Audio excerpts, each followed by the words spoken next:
A questão agora é que a gente coloque ele dentro do papel importante que ele teve, porque ele foi o questionador do século retrasado, no momento onde a eletricidade estava chegando, e hoje o Forte criou no inconsciente das pessoas a necessidade de buscar respostas. Então eu diria assim, ele inventou o termo teleporte, ele foi o primeiro que sugeriu que poltergeists fossem energia mental e não espiritual. É muito interessante a forma como ele traz esse questionamento, porque ele traz os casos anômalos, digamos assim, de astronomia. Hoje a gente sabe que algumas coisas ali foram explicadas, mas o mais importante é que ele questiona a forma como a ciência se comportava na época e talvez, em parte, ainda se comporte hoje. A partir do momento em que se trazia algo anômalo, algo estranho na astronomia, aquilo era descartado. Foram fotografados vários objetos. A ONU nunca parecia um avião. Ela teve um contato imediato de terceiro grau. Muito grande, parecia um sol. Ele está perseguindo o drone. A aeronáutica não divulga os resultados de suas investigações sobre objetos aéreos não identificados. Ela pegou e bateu assim no meu ombro, embaú, e seguiu o caminho. Contato.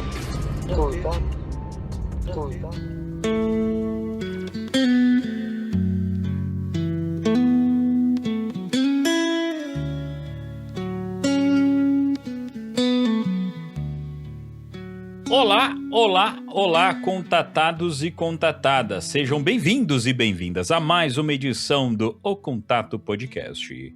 O seu podcast de ufologia que toda semana traz livros, luas, estrelas, corpos celestes e muito mais. Eu sou Vinícius Martins, mas pode me chamar de Vini. E lá de Taubaterras, Leonardo Bussadori, o cometa de Taubaté. Como estás? Cadente, bastante cadente. O Léo tá começando a entender como é que começa o podcast, é isso aí. Cadente e decadente.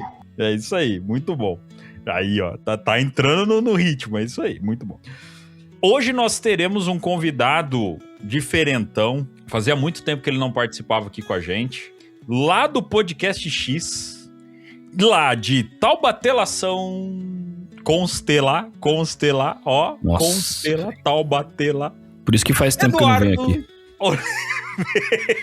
Oliveira, o astro de Taubaté, como estás? Muito obrigado pela sua participação, meu caro Eduardo Oliveira. Muito obrigado pelo convite, meu caro Vinícius Martins, Léo Guton, uma satisfação conversar com vocês novamente depois de tanto tempo sem a gente gravar nada junto, realmente é muito bom. Respondendo a sua pergunta, Vini, mais um cafezinho no paraíso. Você devia ter feito mais um cafezinho no paraíso. A gente vai começar a gente vai fazer o contato SMR, pessoal. Pra galera que sempre dorme no começo do episódio, né? Hoje, nós não teremos Guto na live com a gente. Hoje, nós trouxemos também um outro convidado bem especial, lá de Pianoticabal, senhor Lorde Guto Vinheteiro, trazendo aqui pra vocês. Como está, meu caro vinheteiro de Jabuticabal? Acho que tá com delay. A conexão tá uma fezes. Acho que tá com delay. O que o senhor vinheteiro acha da ufologia nacional? Fezes. É isso que ele acha de tudo relacionado a nacional. Se perguntar pro Lorde Vinheteiro o que ele acha do Nacional do Uruguai, ele vê a palavra nacional e vai falar: Nacional do Uruguai é fezes. Bom, meus caros, hoje um episódio que ficará mais focado em senhor Leonardo Bussadori e Eduardo Oliveira, pois falaremos de mais uma obra de Lord Charles Forte, pois é o novo livro da Edições Cosmo, e então nós já começamos o episódio com um jabá aí da Edição Cosmos, do nosso caro Leonardo Bussadori, ele que deu a vida junto com Gustavo Cornacchione, a Ruído Oficial, agora com mais um livro mais um livro de Charles Fort. Para quem não lembra, a gente já gravou um episódio aqui, episódio 85. A gente gravou um episódio sobre o livro dos Danados, de Charles Fort, né? Também foi, acho que, o primeiro livro que o Léo trouxe.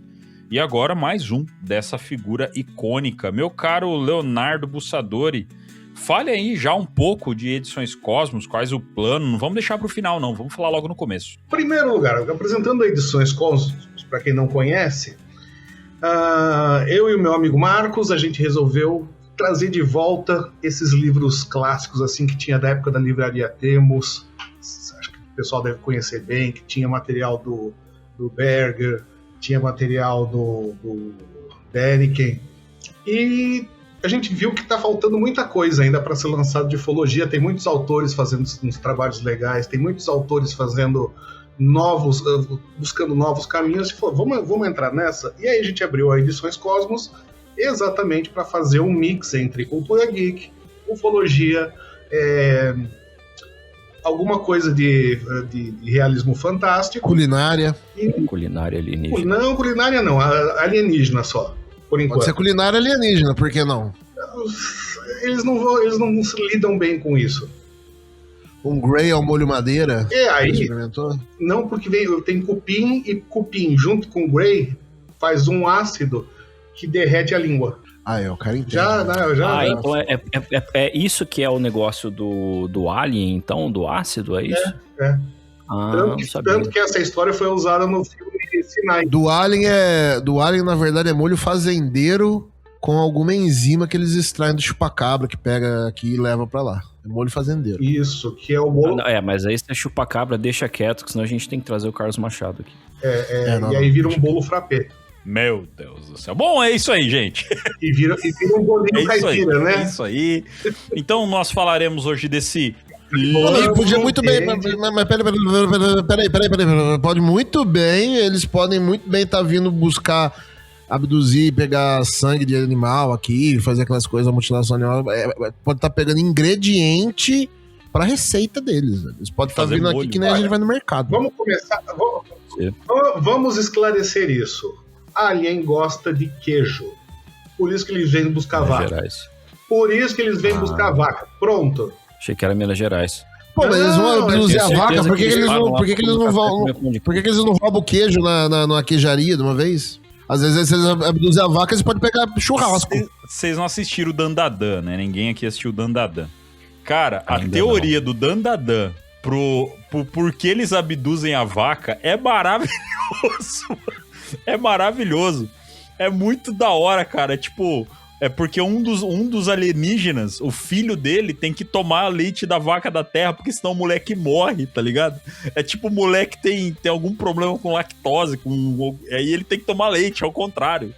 Aí, senão o moleque morre, aí ele fica abduzindo as vaquinhas, cara. É bom demais, é muito da hora a ideia. Ai, caramba. Bom, gente, esse vai ser o nosso papo de hoje. Então, esse livro... diferente do livro dos Danados, que fala de algo mais terreno, e depois a gente vai fazer a intro do episódio efetivamente, mas é um episódio que vai ficar mais por conta de Leonardo Bussadori e Eduardo Oliveira. Por isso que eu fiz essa brincadeira do Dudu tá vindo do podcast X, porque ele é como se fosse o convidado mesmo, né? A gente vai extrair informação, é um papo mais voltado à astronomia e tal, então a gente vai extrair bastante informação do Dudu aí. E ao mesmo tempo, vamos dar um toque, Odu, será que no lançamento desse episódio, o episódio do podcast já vai estar no ar? É possível que já esteja no ar, é possível que esteja próximo de estar no ar, não sabemos ainda, porque o futuro, né, é uma zona muito, muito cinza e nós não temos conhecimento, mas assim...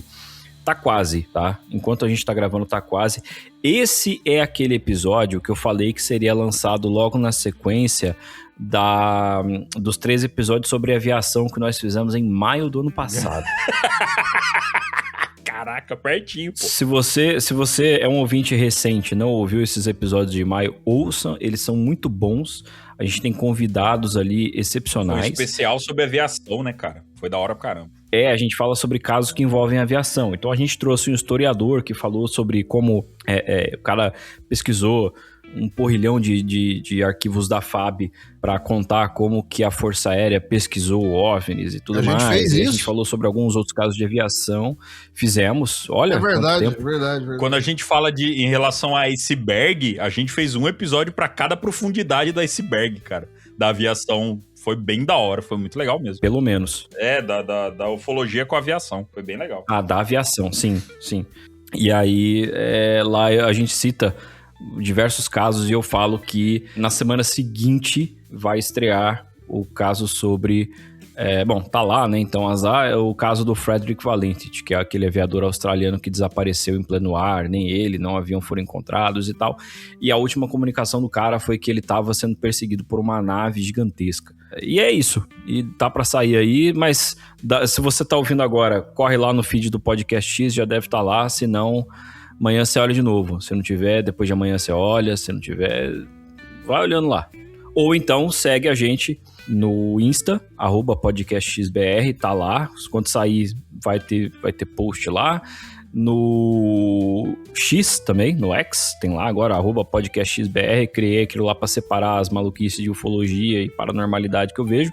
E também no YouTube, tudo podcastxbr. Por que você vai seguir essa porra em tudo? Não sei, mas tá lá. Se você quiser ser informado na hora que sair, de algum jeito isso vai chegar pra você. Muito bom. E uma coisa que eu não faço aqui faz muito tempo é dar boas-vindas a apoiador Falei. Coitado do editor nessas horas. Dá boas-vindas ao apoiador aqui no episódio, mas aconteceu da gente estar no meio da gravação e um apoiador chegar no grupo, cara.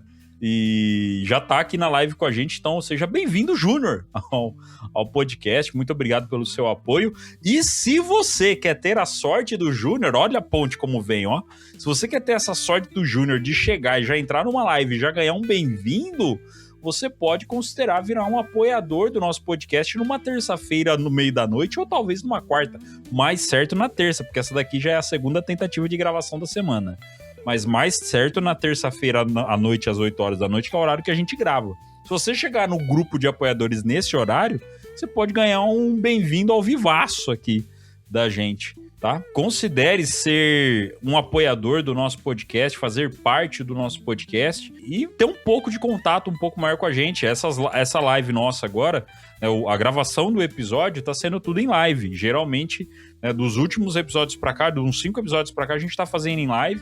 Tá sendo bem legal, porque algumas coisas só saem na gravação, né? No episódio a gente acaba não colocando. E o pessoal acaba vendo o off de algumas coisas que... A nossa primeira tentativa ontem, por exemplo, quem tava aqui na live viu um momento ímpar. E foi algo muito rápido, mas foi muito legal, foi muito divertido. Então, são as recompensas que nós temos aí para os nossos apoiadores.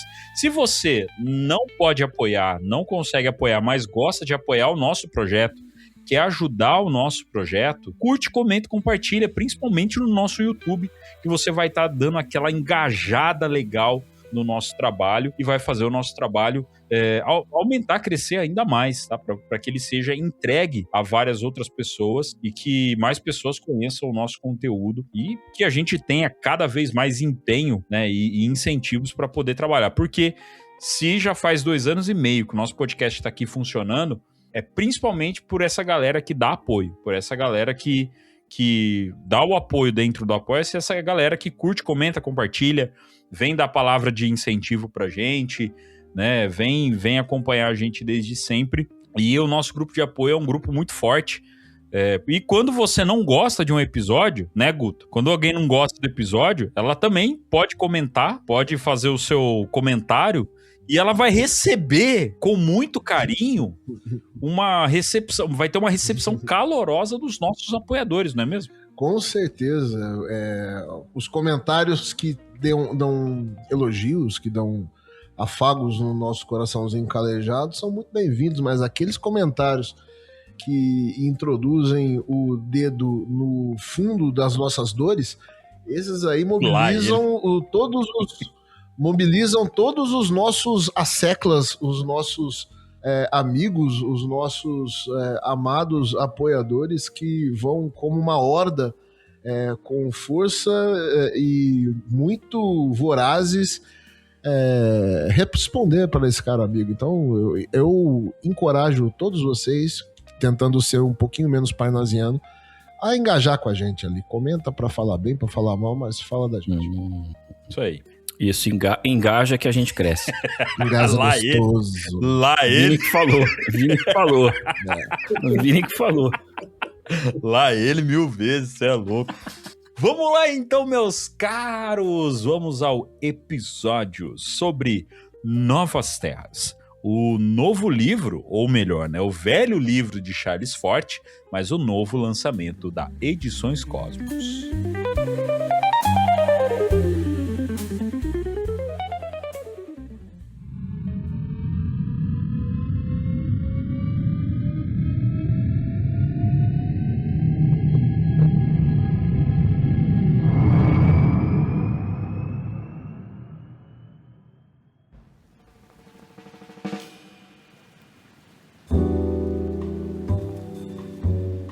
O céu sempre foi o símbolo da ordem, movimentos previsíveis, leis imutáveis, um relógio perfeito acima de nós.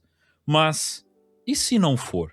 E se por trás dessa aparente precisão existirem falhas, inconsistências, coisas que simplesmente não deveriam estar lá? No episódio 85, falamos sobre o investigador paranormal Charles Fort e seu livro dos Danados. Hoje, falaremos sobre uma de suas obras mais provocadoras, New Lands, Novas Terras de 1923. O livro acaba de ganhar uma edição especial pela Edições Cosmos e esse é o momento perfeito para falarmos sobre ele. Nele, Fort não tenta explicar o universo ou o movimento dos astros no céu, mas expor aquilo que achou que a ciência preferiu ignorar. Muito bem, meus caros, vamos então adentrar a essa obra de Charles Fort, o novo velho livro de Charles Fort. Eu achei uma informação interessante desse papo nosso, né? Acho que é o primeiro ponto para a gente atentar, é que é um livro de 1923 e ele vem depois do livro dos Danados, para a gente tentar contextualizar na nossa cabeça mais ou menos a época que o Charles Fort está fazendo esse tipo de livro. Meu caro Leonardo Bussadori, eu ia falar Leonardo Bursadori. Meu caro Leonardo Bussadori, essa questão do livro de Charles Fort e esse fascínio da Edições Cosmo referente às obras desse autor, como que chega, né, na intenção de você pegar e falar assim, ó, vamos lançar um livro de Charles Fort, agora vai ser mais um. Como que vem essa ideia para você? Charles Fort nasceu em 1874 e morreu em 1932, e ele passou a maior parte da vida dele dentro das bibliotecas de Nova York e Londres. E ele fez 5 livros, sendo que o primeiro foi o Livro dos Danados. Tem uma frase muito boa dele, que é por onde a gente vai começar a entender a cabeça dele. Ele falava que ele não era um crente, vamos dizer, ele não acreditava em nada do que ele escrevia, ele só colecionava notas. E esse tempo que ele passou vendo coisas estranhas escritas nos jornais do século retrasado, tudo fez com que ele juntasse mais de 40 mil notas de coisas estranhas, sem explicação, sem que a ciência pudesse falar, não, isso tem uma origem científica ou tem uma origem explicável. Não, ele juntava coisas que ninguém conseguia explicar. Coisas que a própria ciência deixava de lado porque não encaixava nas teorias, ele ia lá e ficava cutucando, ele era um chato. E no Brasil, agora vamos jogar isso para o Brasil. Por que essa ideia? No Brasil foi lançado, através da editora Emos, o Livro dos Danados. O estilo de escrever do Fort é muito rebuscado. A sensação que dá que ele está falando com ele mesmo e ele responde e ele questiona, ele começa a ficar maluco. A hora que você começa a entender o jeito que ele escreve, aí você começa a entrar na cabeça dele e fala, eu estou te acompanhando, manda ver. Isso no Livro dos Danados.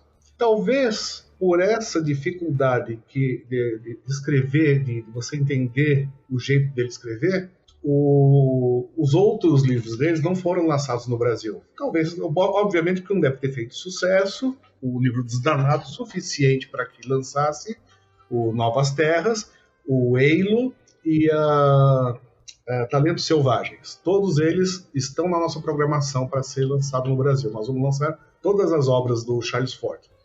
A questão agora é que a gente coloque ele dentro do papel importante que ele teve, porque ele foi o questionador do século retrasado, no momento onde a eletricidade estava chegando, e hoje o Ford criou no inconsciente das pessoas a necessidade de buscar respostas. Então eu diria assim, ele inventou o termo teleporte, ele foi o primeiro que sugeriu que poltergeists fossem energia mental e não espiritual.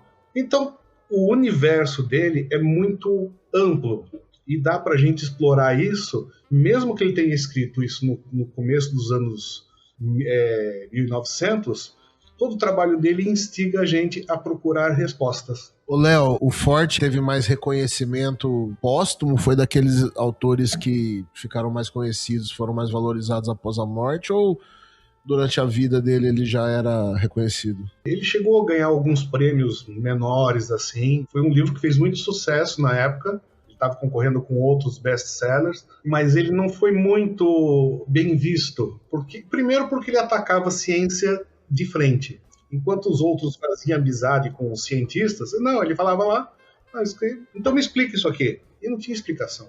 E aí, por que chove peixe do céu? Ah, tá, então chove peixe porque um tornado levou o peixe lá para cima e jogou lá de cima para baixo.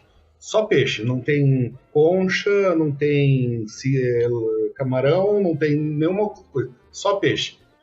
Então ele questionava esse tipo de coisa, e quando não tinha resposta, não. Ele era inconveniente, né? Muito inconveniente. Então, e ele fez amizade com escritores legais, inclusive um que era apaixonado por ele era o Lovecraft. Nossa, isso que eu ia perguntar. Exatamente. O Lovecraft era eu não lembro se eles eram amigos. Eles foram contemporâneos, né, cara? Eles foram contemporâneos. E o material dele instigava o Lovecraft para isso. Não, tem tudo a ver, cara. Olha o nível do cara, né? O cara era inspiração pro Lovecraft. É isso. Que da hora. Bom, meu caro Eduardo Oliveira, você como nosso convidado, o cara que já tá com o livro nas mãos, já está com o livro em mãos. Olha lá, já recebeu o livro. Os nossos apoiadores acompanhando ao vivo estão vendo aqui eu com o livro em mãos. Tá autografado pelo Charles Ford? Tá bonito, hein? Não, eu vou pedir depois eu vou levar o Léo no Centro Espírita, depois eu vou pedir para autografar. Muito bom. Meu caro Eduardo Oliveira, fale então desse livro. Por que ele foi tão especial? Porque, para quem não sabe, o Du, quando o Léo, no episódio passado, para quem não ouviu o episódio passado nosso, o Léo mencionou que estava lançando esse livro, o Du ficou todo animado. Ele falou, caraca, esse livro é da hora demais e tal. E ele ficou muito animado, e aí depois que a gente foi entender o motivo. Então, meu caro Eduardo Oliveira, por que esse livro é tão especial, principalmente para a sua pessoa, né, como um físico, né, como um cara da física, como um cara da ciência? Porque é diferente do primeiro livro, o livro dos Danados, que a gente abordou naquele episódio, que teve um convidado muito especial, inclusive, que foi Leonardo Bussadori. O livro dos Danados, ele é mais uma coletânea de casos, digamos assim, né, de notas dele. No caso, ele conta as histórias que ele encontrou em bibliotecas, em jornais, etc. E não necessariamente ele busca uma explicação para aquilo. Ele quer chamar a atenção para o que ele acredita que as pessoas estão ignorando. Mas, independente disso, as coisas estão acontecendo da mesma forma. Aqui em Novas Terras, ele faz uma coisa diferente. Primeiro, o foco dele tá no céu, tá na astronomia, tá... pelo que eu vi, em alguns fenômenos meteorológicos também, pelo menos na época se acreditavam que eram fenômenos meteorológicos. Vamos lembrar que até uns 250... Bom, até a época do Edmund Halley, mais ou menos, as pessoas achavam que cometas eram fenômenos meteorológicos, eram atmosféricos e não astronômicos. E assim, ele fala especificamente, então, sobre a astronomia, né, que era, na época, era uma das ciências mais mais sólidas, mais precisas, na época ali da virada do século, começo do século XX. E quando ele faz isso, ele eleva o nível da crítica, sabe? Ao invés de colecionar casos estranhos, ele passa a questionar a base do conhecimento científico. No começo do século XX, a ciência tinha uma vida de muito prestígio, digamos assim. A física clássica, apesar de já ter desafios com a relatividade, a mecânica quântica, ela ainda sustentava a ideia de que o universo podia sim ser explicado por leis fixas, previsíveis e que valeriam pelo universo inteiro. E a astronomia, então, em particular, era um exemplo dessa exatidão. Os planetas, as luas desses planetas, tudo isso seguia movimentos totalmente previsíveis, o movimento das estrelas no céu era previsível, enfim, tudo isso era muito confiável. E foi justamente nesse ponto que o Forte decidiu focar, né?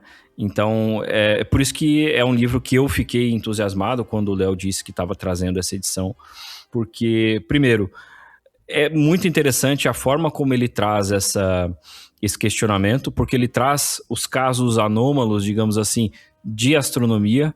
Hoje a gente sabe que algumas coisas ali foram explicadas, mas o mais importante é que ele questiona a forma como a ciência se comportava na época e talvez, em parte, ainda se comporte hoje. A partir do momento em que se trazia algo anômalo, algo estranho na astronomia, aquilo era descartado. Ou eu vi um negócio aqui passando na frente do Sol, eu vi um negócio passando na frente... Olha, uma luz na Lua! Não, isso aí tá errado, não tem nada a ver. Eu vi também, mas erro meu, erro seu, tá tudo certo e...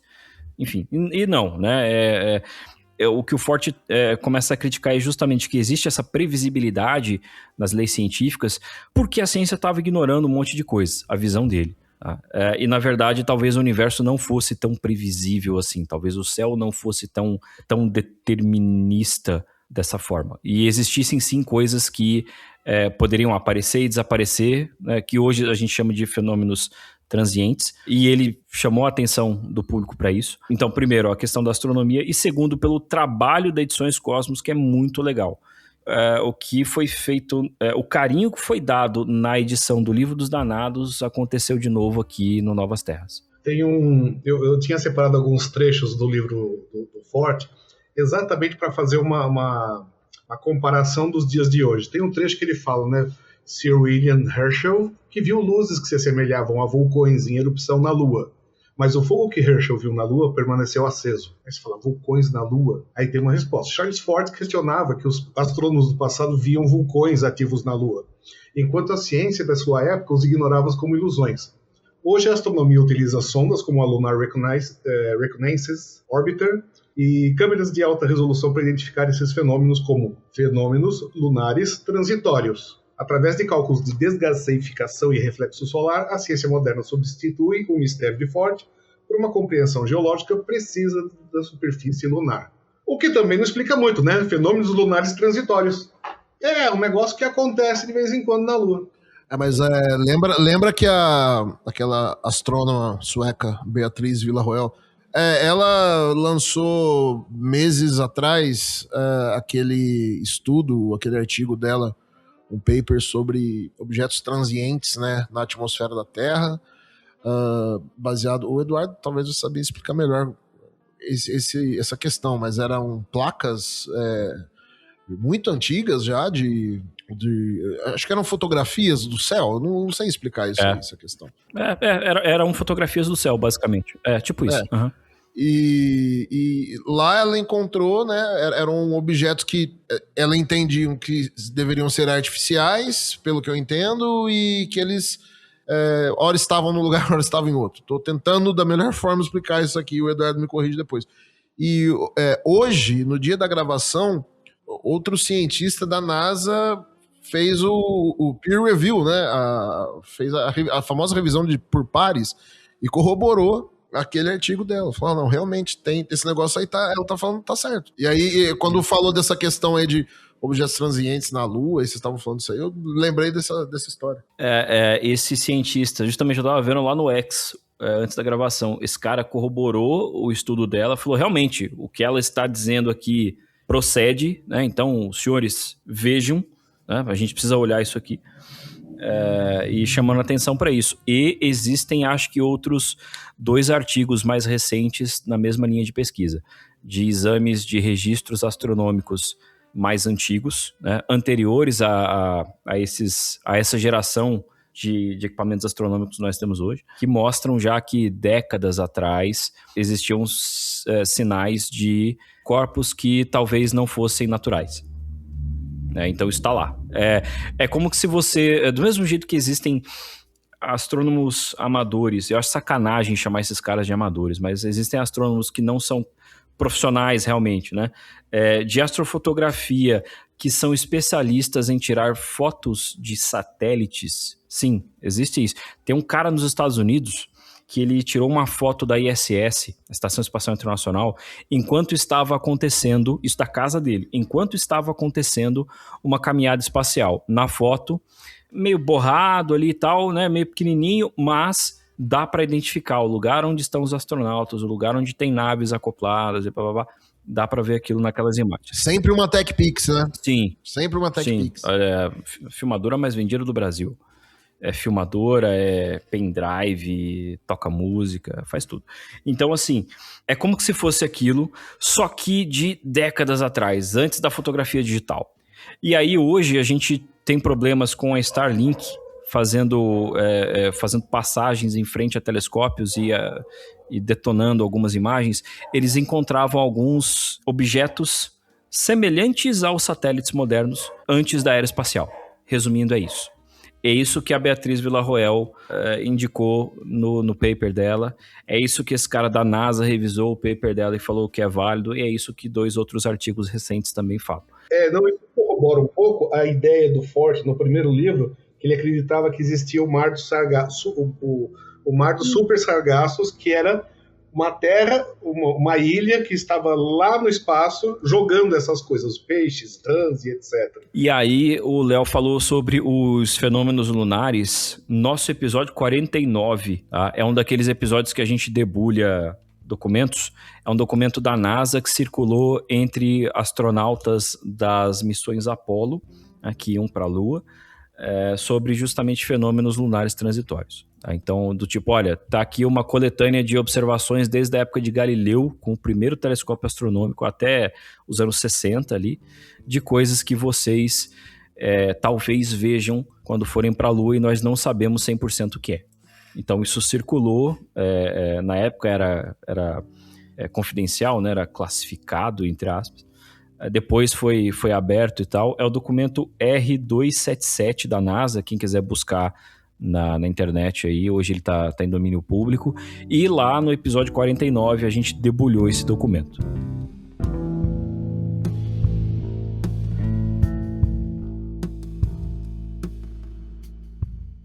Bom, e aproveitando para que a gente está falando dessas luas, inclusive a gente está citando alguns episódios aqui, porque é interessante como o Charles Fort, naquela época, ele vinha com alguns conceitos, e é antes da tal ufologia moderna que a gente fala, né? E ele já traz alguns conceitos que a gente usa até hoje. Isso é muito interessante. Além das gravações que a gente teve referente ao livro do Charles Fort, tiveram outros episódios que a gente acaba citando coisas que ele fala nesses livros dele de muito tempo atrás, né? Então, por exemplo, uma das coisas que ele cita agora são as luas fantasmas, que são supostos satélites naturais que teriam sido observados por astrônomos em diferentes épocas, mas que posteriormente desapareceram ou nunca mais foram registrados. Eu não lembro o episódio que você citou aí agora, 40 aí, qual episódio que foi? 49. É o episódio de estruturas na Lua? Isso, Alguém Mais Está na Lua, que é o título de um livro, inclusive, de um ex-funcionário da NASA. O cara lançou um livro com um pseudônimo chamado Alguém Mais Está na Lua, com base naquilo que ele viu. Esse livro, a gente cita várias coisas parecidas com isso aí, né? Esse livro não, nesse episódio, né? De luzes que aparecem na Lua e nunca mais ninguém viu, ou luzes que frequentemente alguém vê. casos que aconteceram no século passado de pessoas que viram coisas, né? Tem nuvem, tem um monte de coisa que já foi registrado na Lua há muito tempo atrás.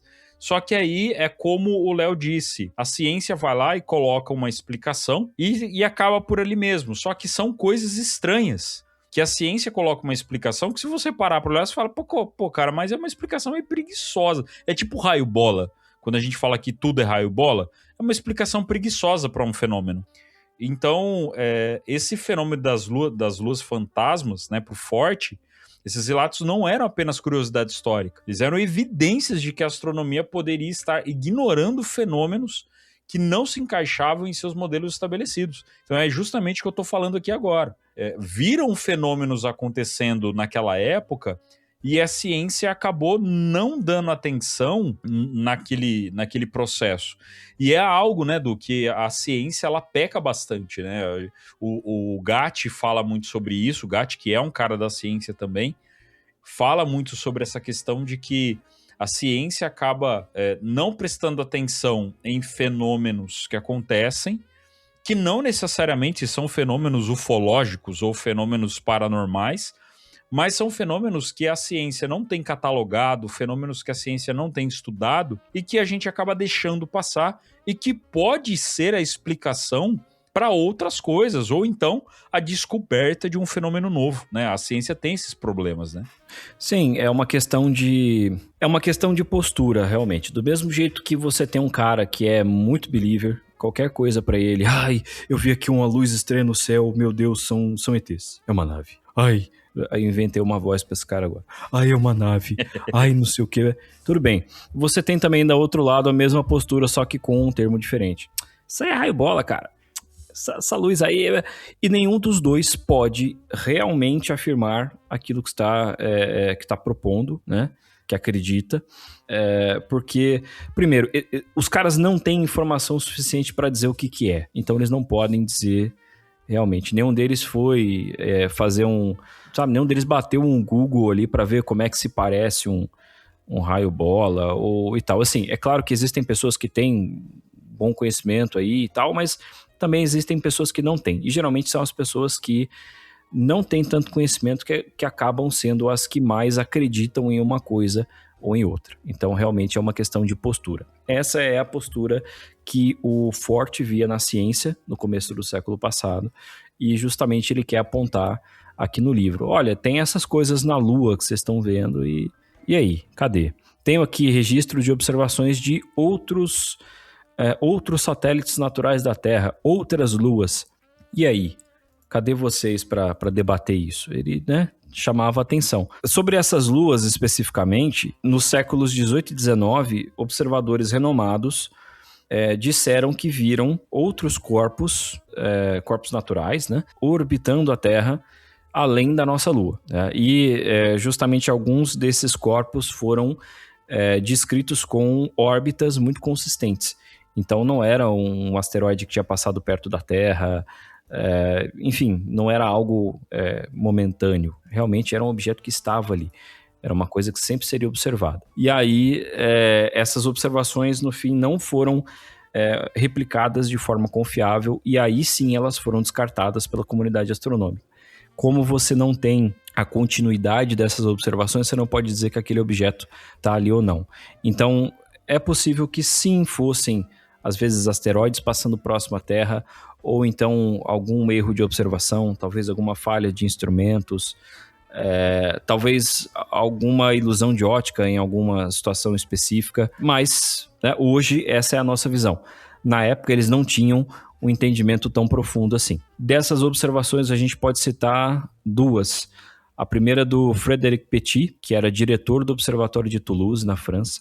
Em 1846 ele disse que observou uma segunda lua da Terra que tinha uma órbita muito elíptica, muito alongada, e aí nenhuma observação posterior confirmou, né, essa lua, então isso foi considerado um equívoco desse astrônomo, né? E em 1898 o Georg Waltemath propôs a existência de uma ou mais luas da Terra que seriam difíceis de observar, e aí ele chegou até a prever trânsitos desses objetos na frente do Sol, mas que foram testados, né? Observou-se o Sol no momento em que esses trânsitos aconteceriam, mas esses objetos não estavam lá. Então, quer dizer, a gente tem aqui 2 exemplos, um observacional e um teórico. Um cara que viu aquilo que ele achou que era uma segunda lua pequena, e provavelmente foi um equívoco dele, e um cara que fez uma previsão matemática de que seria possível que existissem essas luas menores, testou-se a hipótese do cara e viram que não existia. Então você tem aí os 2 lados. Assim como planetas já foram descobertos por meio de previsão matemática, Netuno foi descoberto por meio de previsão matemática. A gente só consegue ver a olho nu até Saturno. Urano foi descoberto com telescópio, e Netuno também foi descoberto com telescópio com base nas perturbações orbitais de Urano. Então a órbita de Urano não seguia o caminho que seguiria se não houvesse outro planeta depois dele. A partir disso, previu-se qual seria a massa de Netuno e onde ele estaria. E aí começaram a observar aquela região até que encontraram. Cara, quando veio aquela... A gente já citou isso aqui também. Aquela especulação de que o Tesla, tido contato não, né? Mas ele teria captado um satélite no nosso sistema solar. Entraria nessas ideias do Forte também, né? Talvez. E eles são contemporâneos também. Uhum. Sim, todos do começo do século XX. O Tesla, ele dizia que estava recebendo sinais do espaço, né? Talvez de um satélite, ou então de um planeta, acho que de Marte. Eu não me lembro qual das 2 hipóteses agora, mas eu acho que era de Marte. A ideia do satélite, ela vem da lenda do Black Knight, né, que seria aquele satélite alienígena e tal. Isso. Episódio 2 do Podcast X. E lá, justamente, a gente cita também as sondas de Bracewell, que são um conceito hipotético. Não tem como ouvir isso e não já vir com Grayskull na cabeça, né? Não tem como. Um conceito hipotético de que uma civilização alienígena poderia construir uma sonda robótica, né, não tripulada, mandar para cá, para o sistema solar, e deixar isso em órbita do Sol, ou então numa órbita terrestre muito afastada. E aí, no momento em que ela detectasse sinais de rádio nossos, né? No caso, olha, existe uma civilização inteligente aqui, descobriu o rádio, né? Inventou o rádio, legal. A partir do momento que ela recebe essas transmissões dessa civilização, ela começa a transmitir de volta, porque ela entende que ela encontrou vida inteligente. Então isso foi proposto também nos anos 60 por o Bracewell era um radioastrônomo, eu acho, tá? E é um conceito que foi citado até pelo Avi Loeb recentemente, há anos atrás, aquele artigo que ele fez com o diretor do AARO da época, eles citaram o Bracewell nessa ideia.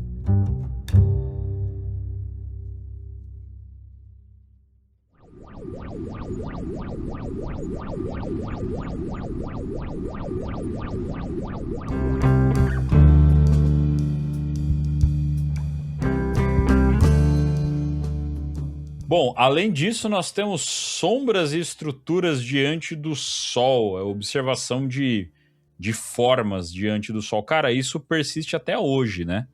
Eu acho que muita gente já viu aquele vídeo do objeto que chega perto do Sol ali e é como se fosse é um objeto elíptico, né? E é como se ele estivesse tirando alguma coisa do Sol. Aquilo lá é muito estranho. E aí ele se afasta, tal. Eu acho que o Sol deve ser, talvez, um dos principais para essa galera que faz observação no Sol. Deve ter muita confusão sobre coisas que eles veem, né? Que eles olha lá e de repente aparece na frente do Sol. O que eu acho mais louco é que todos esses relatos são do século passado, do começo do século passado. A gente tá falando de um livro de 1923, cara. E a gente já tem esse relato de, tipo, luas fantasmas, agora objeto diante do Sol. São coisas, assim, bem loucas, né? Tipo, em 1883, pra vocês terem uma ideia, foi feita por José Bonilha, astrônomo do Observatório de Zacatecas, Parente do do Hector. México. Héctor Bonilha, pode ser. Observou centenas de objetos escuros cruzando o disco solar em 2 dias consecutivos e chegou a fotografar os objetos. Alguns cálculos sugeriram que poderiam estar relativamente próximos da Terra. O fenômeno não foi amplamente reconhecido e explicado na época. Aí eu pergunto para você, meu caro Eduardo Oliveira, isso foi visto novamente na história? Não foi. O que a gente entende que aconteceu ali, muito provavelmente foi um cometa que se desintegrou, porque nós vimos isso várias vezes, tá? Não na frente do Sol, mas talvez por uma questão de perspectiva, realmente. Cometas já se desintegraram perto do Sol algumas vezes, nós vimos isso, e dessa vez que o Bonilha viu, ele viu na frente do Sol, então é possível que tenha sido isso. Ou então restos de uma colisão de asteroides. E aí fica aquela nuvem de detritos, provavelmente foi isso que ele viu. Para quem está acompanhando a gente em vídeo, tem aí a foto que o Bonilha fez, né? E a gente tem aí o disco solar e uma manchinha escura passando ali na frente do disco solar, e isso foi observado por 2 dias. Então, isso passou na frente do disco do Sol, então estava realmente em movimento em relação à Terra e o Sol. Eu achei interessante que vocês falaram aí sobre as naves que são vistas perto do Sol e fazem e chupinham plasma do Sol e se reabastecem e estão tirando alguma coisa do Sol e, ai meu Deus, o nosso Sol. Cara, o Sol é uma estrela absolutamente monótona pra caralho. Vamos só fazer um adendo aqui, meu caro, falando de Sol, de estrela, antes de baixar o Edu no Edu. E coisas que chupinham. Filme Os Devoradores de Estrelas, que está no cinema com Ryan Gosling. Só isso que a gente fala. Só isso que a gente fala. Muito bem. Pode continuar. O livro também. Mas daí o livro eu não li, eu não posso. Não li, não posso opinar. Não posso opinar. O Sol, porque essas coisas estão tirando coisas do Sol. Cara, você consegue... o que mais você vê nessa imagem, além desse objeto que você... E as imagens são sempre iguais. O que mais você vê nessa imagem, além disso que você acha que é uma nave discoide puxando energia do Sol? Tá puxando energia? Que tipo de energia? Como assim? Né? E aí, o que isso quer dizer? Nada. Porque aquilo ali geralmente é fruto de um fenômeno eletroóptico chamado vazamento. O que acontece? O CCD, que é o dispositivo de carga acoplada, que é o sensor óptico das câmeras digitais, né? Essas sondas espaciais que observam o Sol, e aí você tem sondas da NASA, sondas europeias, se não me engano tem um observatório japonês também, espacial. Essas sondas têm dispositivos dessa natureza, claro que não é o mesmo que você tem na TechPix, não, ele é diferente, ele é específico para isso, tem todo um conjunto óptico para que se observe o Sol de forma segura, preservar o equipamento e tudo mais.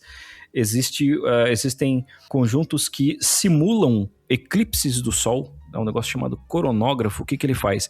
Você calcula exatamente a distância média que essa sonda vai ficar do Sol e você cria na frente daquele sensor um disco exatamente do tamanho aparente do Sol. E aí é como se fosse um eclipse total permanente na frente daquela câmera. Então você vai ver a coroa solar como a gente vê no eclipse total. E aí você tem a questão do vazamento, né, para voltar.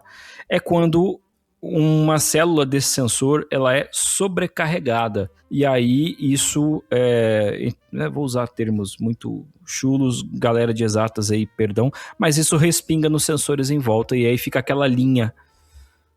Sabe, já viu nas câmeras digitais mais antigas, câmeras aí de celulares mais antigos, quando você filmava uma coisa muito luminosa, tipo o Sol, ficava uma faixa branca na câmera, ficava uma faixa branca é aquilo. É aquilo que está acontecendo naquela imagem lá. Então não tem nada físico lá, é só um ponto que era muito brilhante e aí aquilo vaza no sensor. É só isso, tá? E aí você tem... tanto que nessas imagens, esses discos, eles estão sempre alinhados com a imagem. Eles nunca estão em ângulo. Porque os sensores as células estão todas alinhadas no sensor. Lógico, o vazamento vai ser linear. Então, e outra, vamos supor que seja realmente... Cara, o que esse negócio tá fazendo no Sol, sabe? Ele foi lá no Sol pegar plasma. Pra quê? Por que você vai usar isso pra fazer? Pra quê? Mas daí você vem na Terra pegar uma TV de plasma, pô. Mais barato, inclusive. Ou vender uma. Nem existe mais TV de plasma, velho. Tem TV de plasma. Sabe? Então, assim, é aquilo. Eu vi aqui um negócio extraordinário aqui, o cara falando que tinha construções na Lua, o cara falando que tinha uma nave chupinhando o plasma do Sol. Como que acharam isso? Deixa eu ver como que esse negócio funciona. Pronto, você já mata uma história dessas. Né? Então, enfim, estraguei aí a festa da galera aí que acredita, não. O Ivan que tá acompanhando a gente aqui já mandou, valeu, viu? Valeu, viu, Edu? Obrigado por estragar a festa.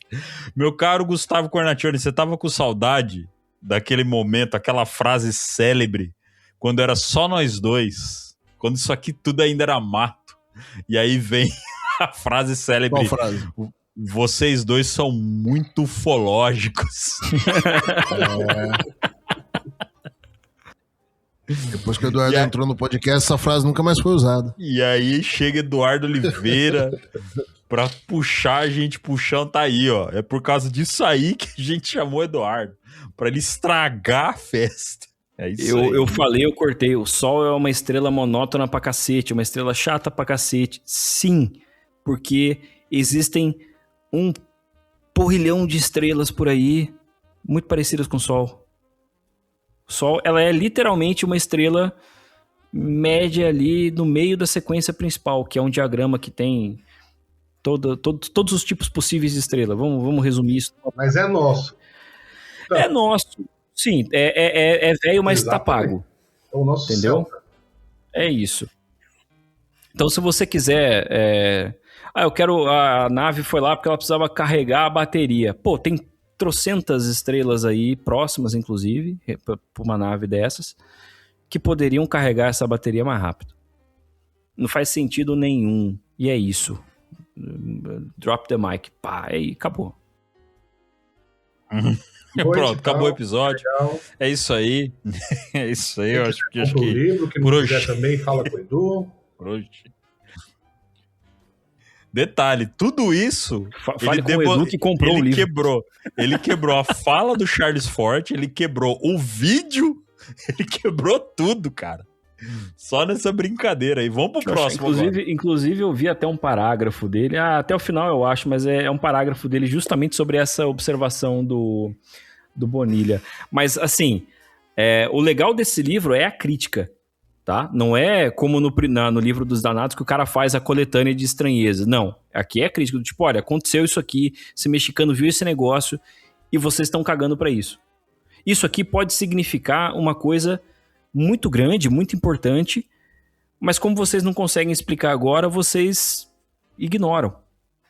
Entendeu? E fica todo mundo confortável nas suas explicações. E não. E assim, quer dizer, e aí passou-se mais de 100 anos e justamente essas explicações para o que o Bonilha fotografou foram, inclusive, corroboradas anos atrás, quando se tinha uma base de observação de colisões de asteroides, de fragmentação de cometas, que realmente a gente podia comparar com isso e falar, realmente parece.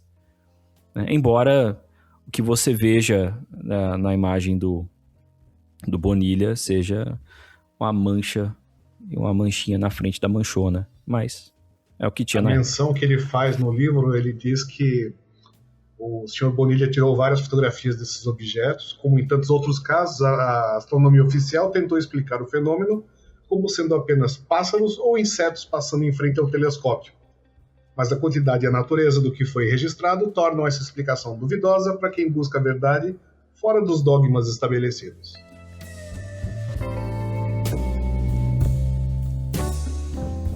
Beleza, vamos passar então. Corpos celestes errantes. 13 Atlas, é disso que ele tá querendo falar? É disso que ele tá querendo falar. Errante, mais resumido, né? Que isso. Mais resumido acabou. Que isso não tem. É isso. Oumuamua, Borisov. É isso que ele tá falando. Agora sério, teria a possibilidade deles terem tido contato, então, com um objeto interestelar naquela época, mas não foi tipo, não deram a devida atenção. Esse é o ponto. Especificamente, é difícil a gente cravar isso, mas é debatido.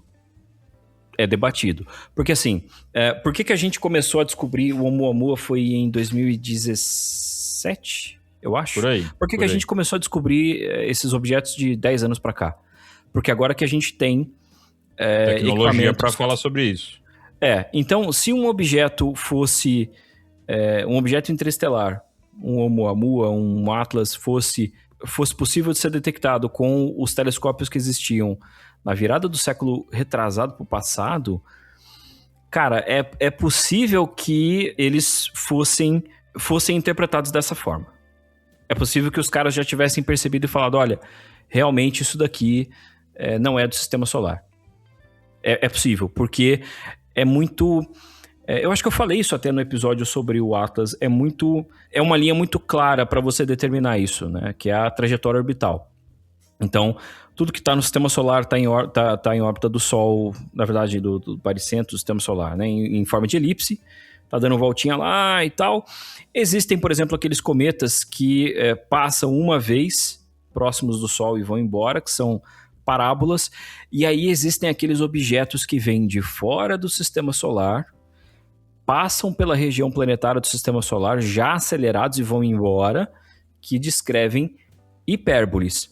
Então, se um astrônomo lá de 1800 e quase 900, ele visse um objeto desses e ele determinasse a órbita como o Frédéric Petit determinou a órbita aquele objeto que ele achou que fosse uma lua da Terra, e ele visse que aquilo uma trajetória hiperbólica, eles iam chegar à conclusão de que de fato era um objeto de fora do sistema solar. Era um objeto interestelar. Eles chegariam a essa conclusão.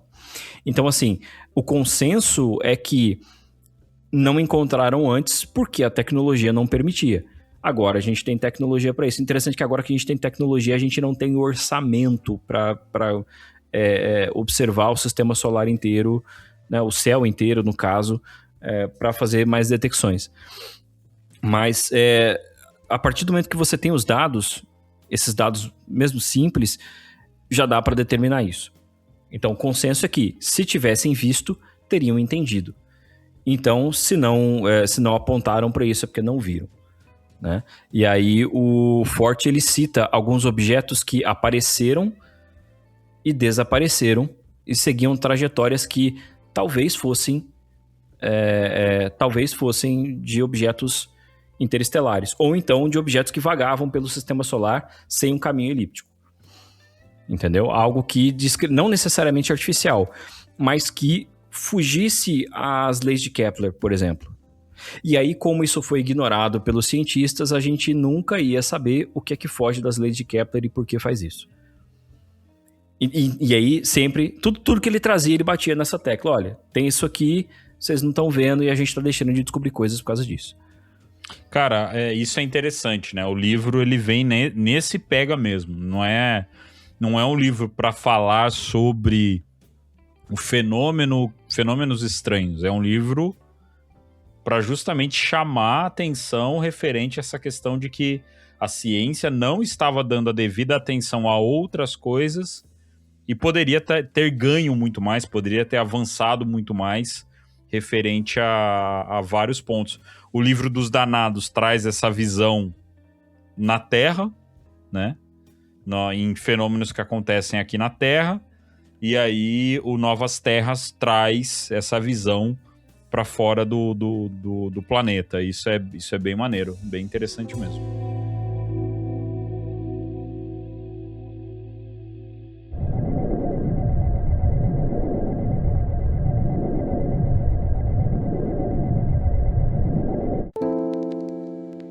Agora um ponto polêmico, hein? Galera que é terraplanista aí, complicado, um papo polêmico.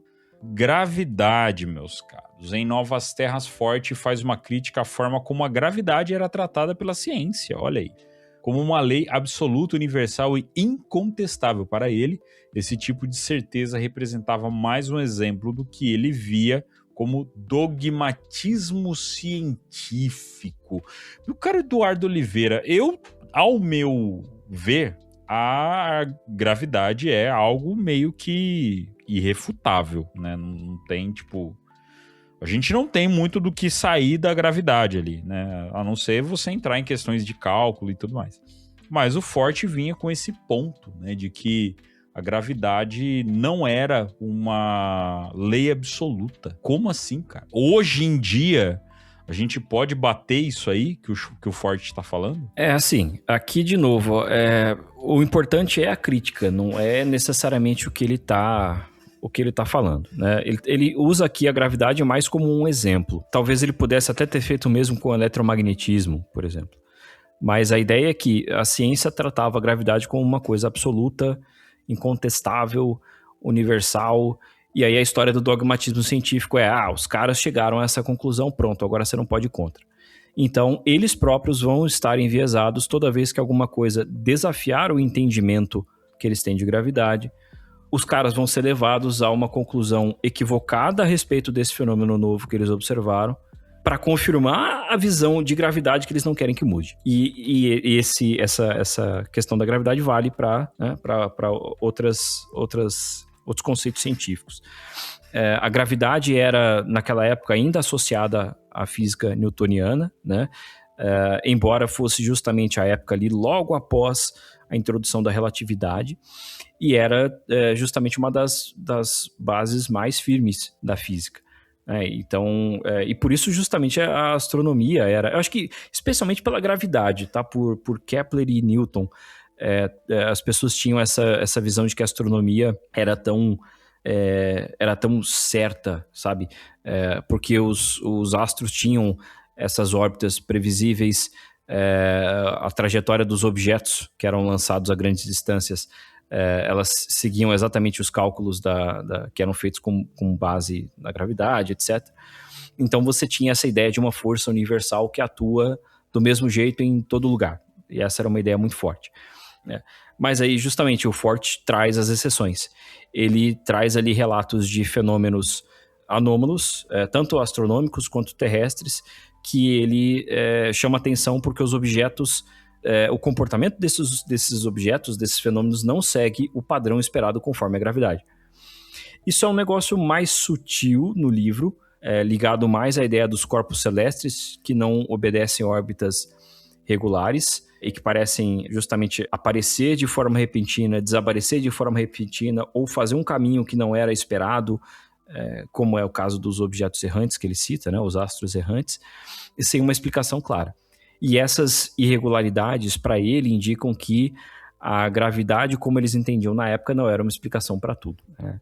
Então, a gravidade é o bode expiatório para ele trazer essa crítica a essas limitações que existem dentro da ciência, que podem ser fortalecidas pela postura que esses cientistas tinham na época.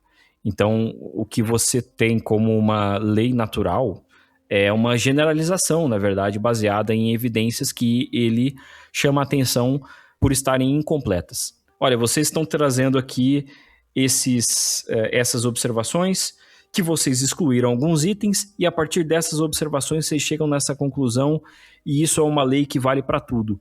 Só que vocês excluíram tal fenômeno. Então essa lei, ela não vai valer para tudo. Esse é o ponto que ele traz.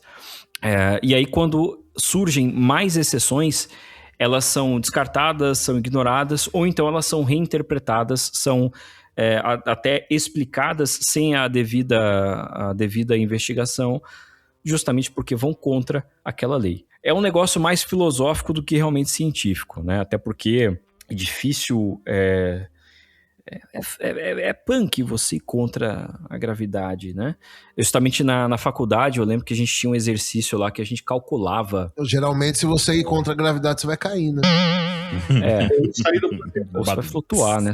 Cara, o ponto de falar que ele tá, né, do ir contra a gravidade, na minha cabeça só vem terraplanista, velho. Que vai contra a gravidade. Justamente, na faculdade tinha um exercício que a gente calculava como seria a gravidade da Terra plana. Cara, e assim... Como seria a gravidade da Terra plana? Uma zona. Não ia funcionar de jeito nenhum, porque todo mundo pensa num... eu lembro que a gente testou com a Terra plana circular, né, uma pizza, e com a Terra plana quadrada. Cara, a Terra plana quadrada ela conseguia ser pior, até porque a superfície ela não está distribuída igualmente, né? Os pontos não são todos equidistantes ali do raio e tal, então a intensidade da gravidade muda. E aí, à medida que você vai ficando mais perto do centro, a gravidade vai ficando maior. E aí, cara, chega uma hora que à medida em que você vai se afastando do centro da Terra plana, você começa a andar deitado. E as casas todas têm que ser construídas deitadas. E aí, quando você chega realmente na borda, você tá 90 graus. Cara, é um negócio... Não. E aí, justamente, o terraplanista, para justificar a sua visão de terra plana, o cara precisa dizer que a gravidade de Newton pra cá tá errada. E que a ciência é uma farsa. Entendeu? Assim como na crítica do Charles Fort, o cientista, para justificar a visão que ele tem dessa lei, ele precisa dizer que aquele fenômeno que foi observado não é válido. É um equívoco. Ah, mas você nem olhou. Foda-se. É um equívoco, é uma mosca que passou na frente do seu telescópio e você tirou a foto justo naquela hora. Oticamente, nem tinha como. Azar.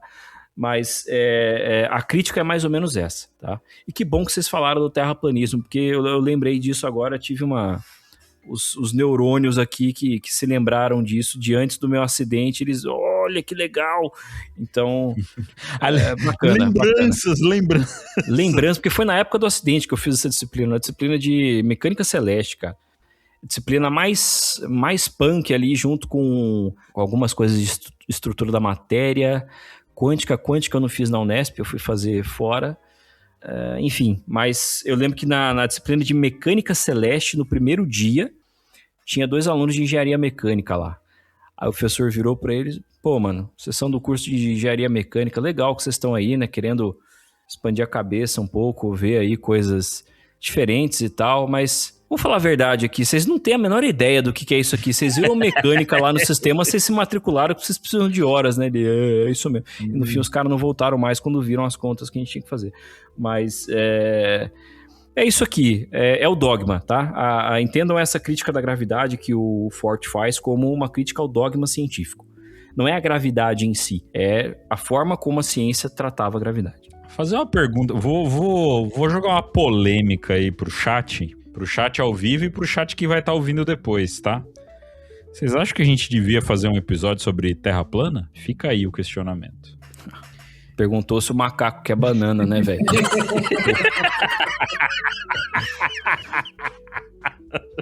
Eu prefiro fazer sobre o episódio da Terra em formato de rosquinha. Acho mais também, é bom também.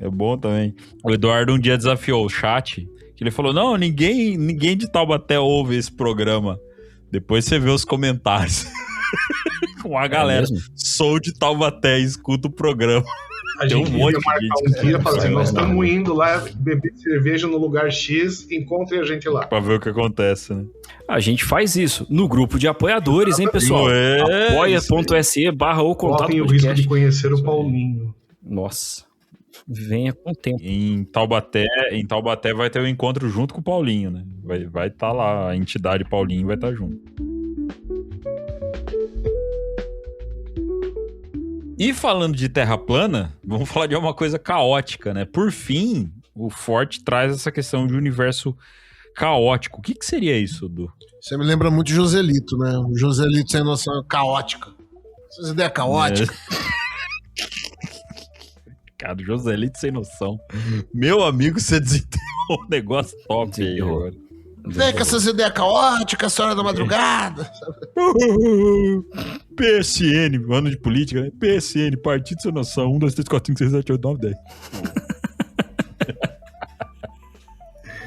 Bom, é aquilo, a ciência encontrava certo conforto ali na visão de um universo determinista e organizado e tal, enfim, e o Forte justamente traz, ele vai construindo isso no livro e ele chega a esse momento em que ele diz que, na verdade, o universo ele pode ser mais caótico do que ordenado, né? Então ele traz esses relatos de fenômenos que fogem às explicações tradicionais. Eu imagino o Forte aquele cara que tá assim, estão todos os físicos sentados num bar conversando, normal, ninguém tá bêbado ainda, de repente chegou o Forte assim, vocês não sabem pra caralho nenhuma, sabe? Tá tudo errado, sabe? Você não sabe de nada, olha isso aqui, ó. Pá, traz uma foto do sol borrado com um negócio na frente. Gosto dele. Explica isso aqui que eu quero ver. Aí vai lá, tropeça, dá de cara no chão. Porra dessa gravidade. Explica isso aqui, velho. O cara derrubou a cerveja, né? E falou, essa merda dessa gravidade, dizer que tá errado isso, caiu essa merda aqui, tava Charles cheio. Forte seria só um bêbado, puta.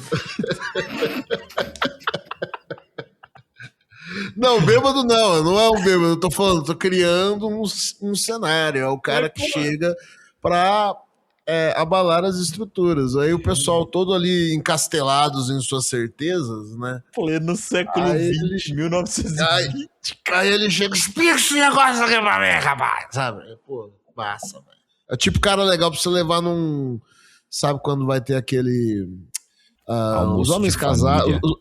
Almoço de família é um bom exemplo, mas por exemplo, a tua namorada, a tua esposa, às vezes marca um jantar, alguma coisa assim, com as amigas, e aí vão os maridos delas ou namorados, e às vezes é tudo um bando de gente chata, você não tem nenhum assunto pra falar, e fica aquela coisa chata falando de trabalho e de, sei lá, rotas de viagem pro Guarujá. E de repente você leva um noia, sabe? Assim, pra apimentar um pouco mais as coisas. O Guto falou com uma propriedade, né? Eu escrevi algo muito, né? Muito lembrança. Festa da firma, isso aí. Aquele cara meio quietinho ali, que não fala com ninguém, raramente você encontra ele ali, não sei o que. O cara bebe uma já. Só em cima da mesa e começa a fazer polidense. Ah, que susto. Vai lá, Du. Continua. Atrapalhamos o seu raciocínio. A gente atrapalhando o convidado. Desculpa, é impossível retomar agora. Vocês já atrapalharam o meu raciocínio, certo? Aí vai alguém lá comentar, o Gustavo interrompe, velho. Eu não falei nada até agora, sabe? Eu fiquei quieto esse episódio inteiro. Não, mas assim, toda a crítica aí ao dogma científico, o cara tá dizendo, olha, a gente tá ignorando alguns fenômenos. Então é possível que a visão que a gente tem do universo, a ciência, porque a ciência é o quê? É um corpo de conhecimento que tenta compreender o universo da forma mais próxima ao que ele realmente é. Nunca será exatamente o que o universo é, tá? Mas a gente tenta fazer com que essas ideias sejam o mais próximos possíveis. E aí, esse entendimento do universo, ele está extremamente enviesado. Porque a gente deixa de fora vários eventos aqui que vão contra as ideias que a gente já tinha. E aí a gente não avança essas ideias, a gente não aproxima essas ideias daquilo que o universo é. Então talvez o que a ciência entenda como a natureza, como o universo, seja um conjunto ordenado, né? A história de que até justamente a astronomia ser um exemplo de ciência onde tudo é organizadinho e papapá. Hoje é uma zona, tá? O universo é uma zona gigantesca e as coisas realmente são caóticas. Os planetas trocam de posição. Isso é uma coisa que o próprio Newton, eu acho que no princípio mesmo, o Newton falou que, olha, o Newton, né, nos cálculos dele, para explicar as leis de Kepler, ele fala, olha, se isso aqui é verdade, e é porque eu estou falando, então tem alguma coisa errada e a gente vai precisar que Deus venha, interfira e reorganize o sistema solar de vez em quando. Ele precisa reorganizar o cosmos de vez em quando, porque isso aqui, né, não vai se sustentar dessa forma. Einstein, quando desenvolveu a relatividade, ele chegou à conclusão de que aquilo só seria possível se o universo fosse dinâmico, se fosse possível esticar, torcer, expandir e contrair o universo. Então ele introduziu um negócio chamado constante cosmológica que segurava o universo estático e impedia que ele se expandisse, por exemplo, como hoje nós sabemos que ele está se expandindo. Então, quer dizer, os caras tinham ideias que levavam para um universo dinâmico ou caótico, e o pensamento sempre era que o universo deveria ser estático e ordenado. Eduardo, mas vem cá, é aquela história que o universo é infinito, sempre falaram isso aí. Quem falou isso aí? Ah, não sei, sempre ouvi essa história. Que o universo é infinito, não tem fim e tal. Não, fato. Pro ser humano médio, o universo é infinito. Sim, sim. Mas aí... ser humano médio... Como é que é? Mas, não, mas assim, é tipo, a gente consegue... É certo falar isso, tipo... Porque essa ideia é meio que um senso comum, assim. Muita gente, por mais absurdo que possa ser, não sei... Tipo, se alguém virar pra mim e falar que o universo é infinito, eu sou leigo no assunto, sabe? Já ouvi muitas vezes pessoas falando sobre essa coisa, o universo é infinito, não tem fim e tal. Tipo, a gente consegue imaginar ou ter alguma comprovação, sinal, tipo, do fim do universo, da borda dele, onde ele acaba? Vamos colocar na parede de gelo do universo. Vamos colocar da seguinte forma. Vamos colocar assim. Cara, pior que se você... Não está errada a expressão universo plano. Ela realmente se refere a uma coisa, mas aí não é plano nesse sentido, né? É outra... Pensa no seguinte. O universo, ele está em expansão e ele pode se expandir até se tornar infinito. Deu pra entender? Pensa no seguinte, você tá enchendo, ó, tem uma bola de bexiga, que você tá enchendo. Mas beleza. Você pode injetar, ela nunca vai estourar. Ela pode crescer infinitamente. A bola de bexiga é infinita. Então ela é infinito em potencial. Enquanto dura.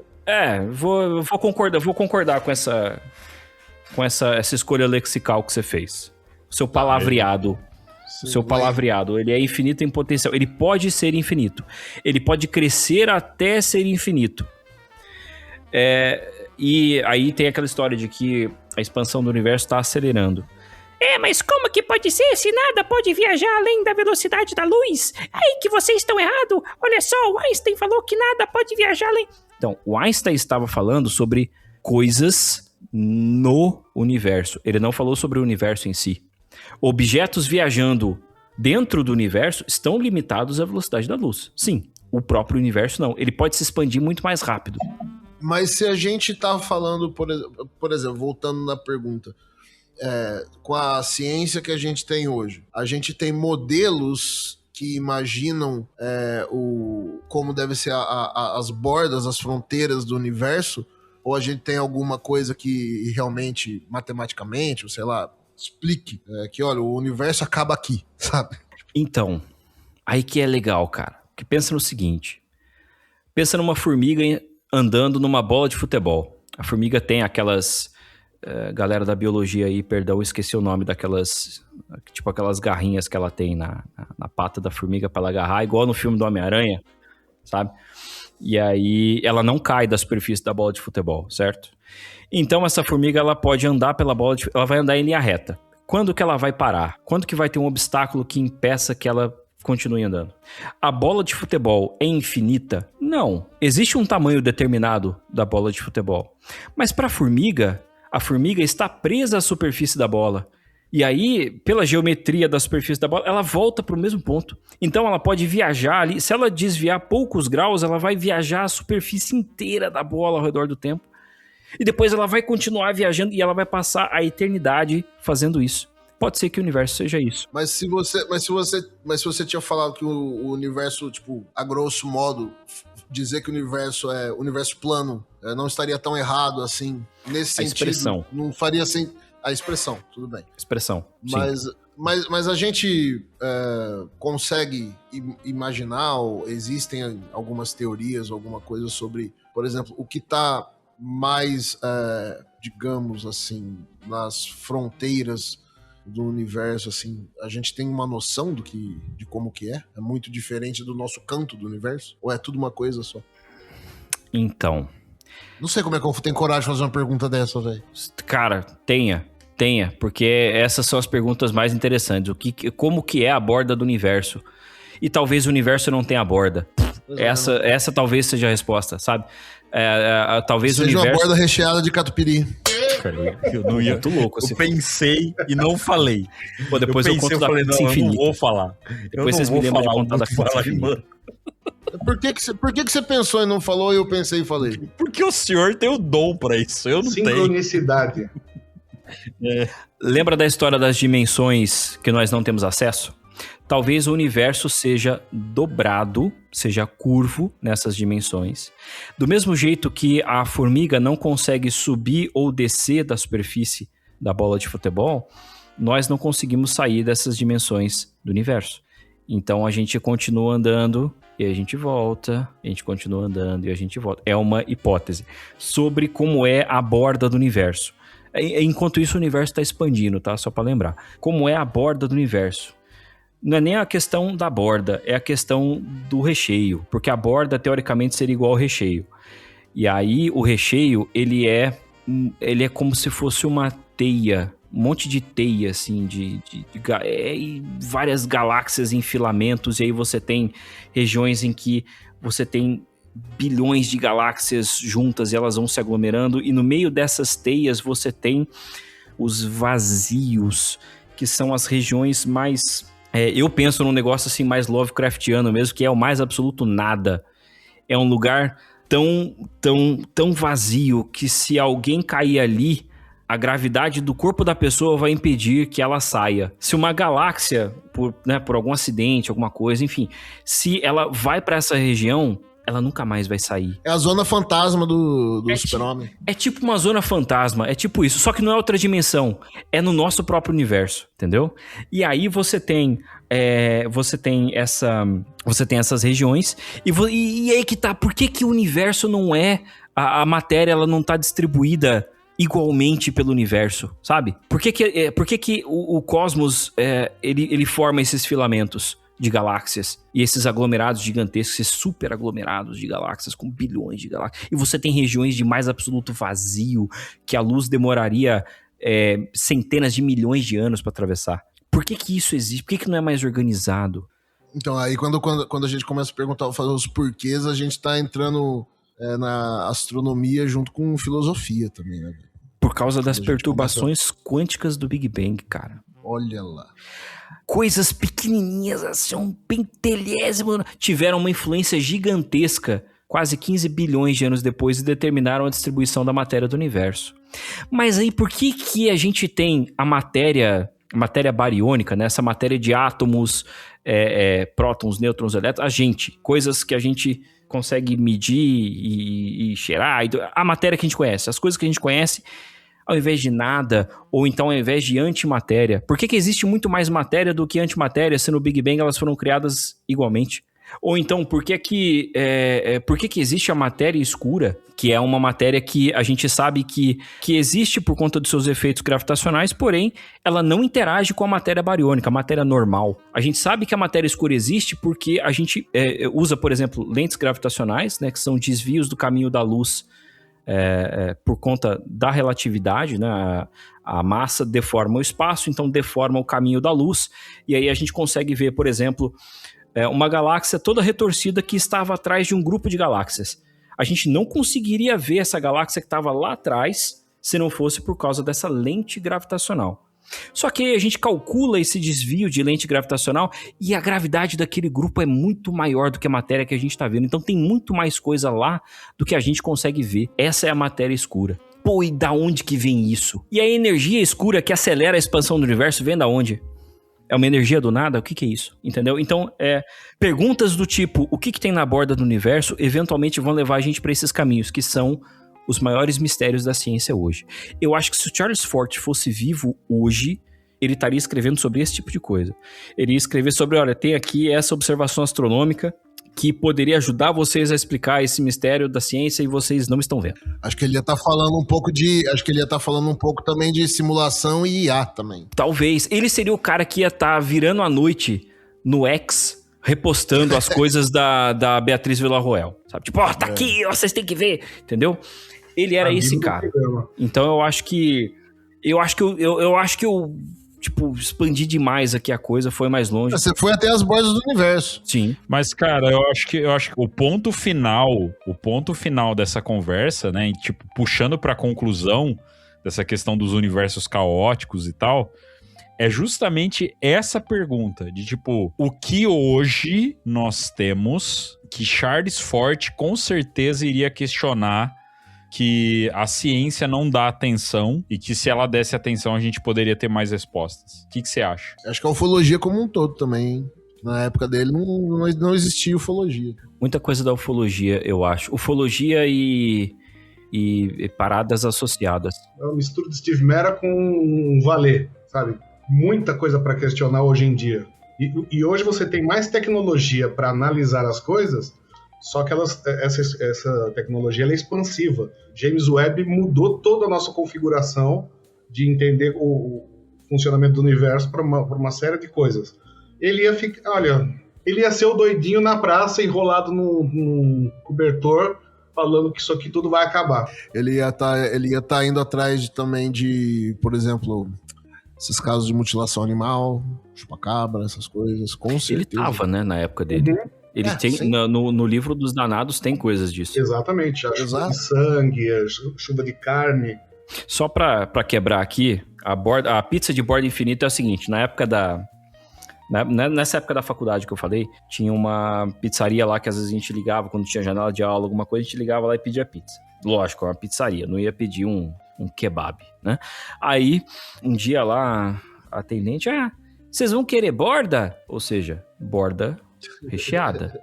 Não quero bordas na minha pizza, eu quero uma pizza infinita. Ela não tem bordas.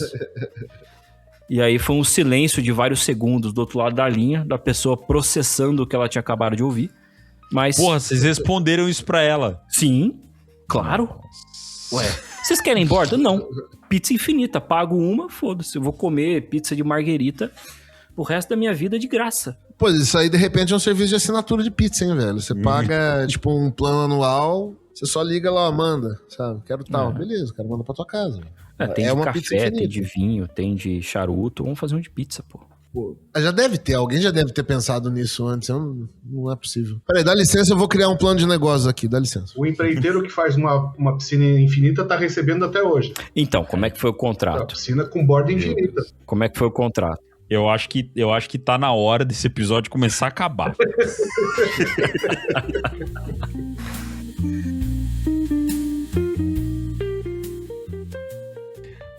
Meu caro Eduardo Oliveira, puxa as conclusões, cara, que eu acho que é... eu já puxei muita coisa nesse episódio, não vou puxar conclusão, não, desculpa. Não, você tem que puxar também, cara, porque eu acho que talvez a gente nem tem muito que falar de conclusão, porque a conclusão é essa conversa nossa. Essa é a conclusão, sabe? Tipo, o livro do Fort é uma crítica à ciência, isso ficou claro no episódio, né? Ele vai muito além dos questionamentos. Eu não diria que é uma crítica, eu diria que é uma provocação.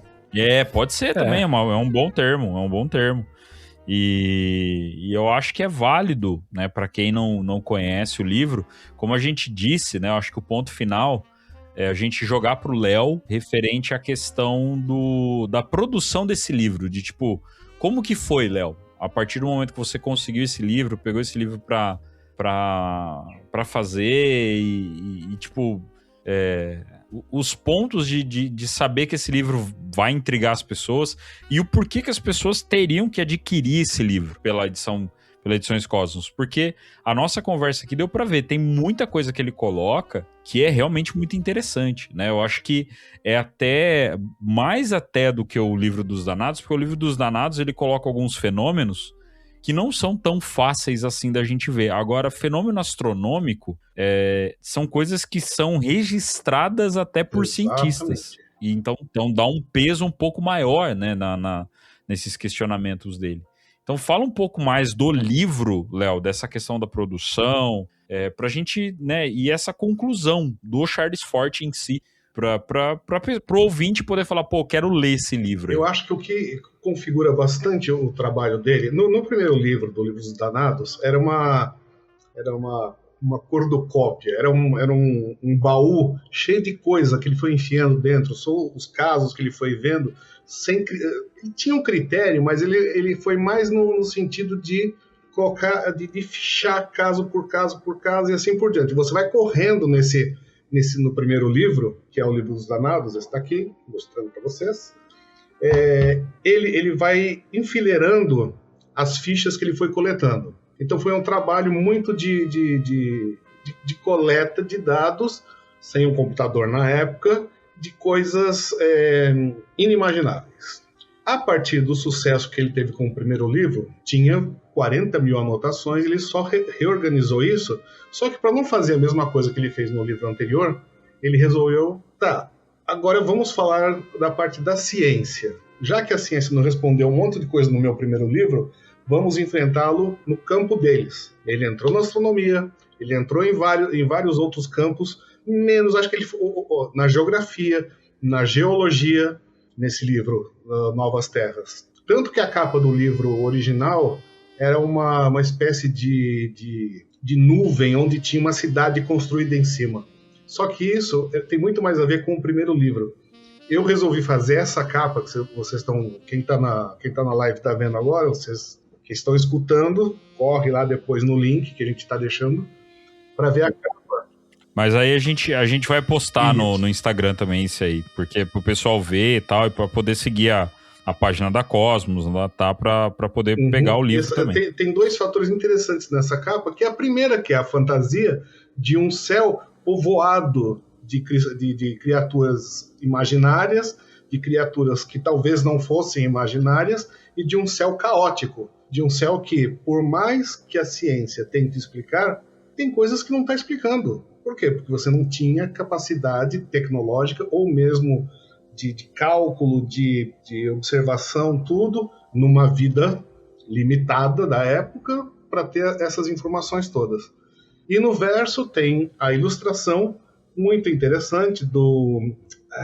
eu sou péssimo. O Edu pode achar para mim na página ali, perto nos créditos ali, fala da capa, fala da contracapa. A gravura Flammarion é uma famosa ilustração em xilogravura que apareceu pela primeira vez no livro L'Atmosphère Météorologie Populaire, de 1888, do astrônomo e autor francês Camille Flammarion. O autor é desconhecido. Inclusive o Flammarion que achava que ele tinha visto a vegetação em Marte mudando com as estações. Aí depois se descobriu que, na verdade, eram tempestades globais de areia. Mas o cara achava que tinha visto vida em Marte. E essa gravura mostra exatamente o descortinar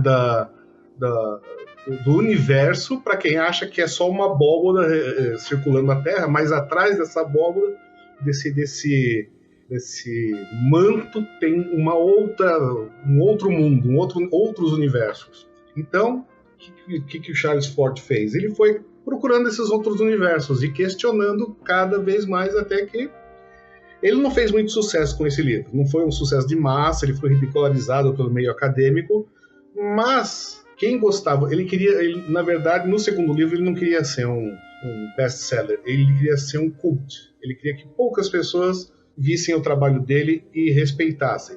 Tanto que surgiu, depois de tanto tempo, o Fortean Times, né, e o Instituto Forteano, onde até hoje existe, que trata desses assuntos. E ainda tem uma revista que sai, se não me engano, é trimestral, analisando todos os assuntos estranhos que existem nesse planeta e universo.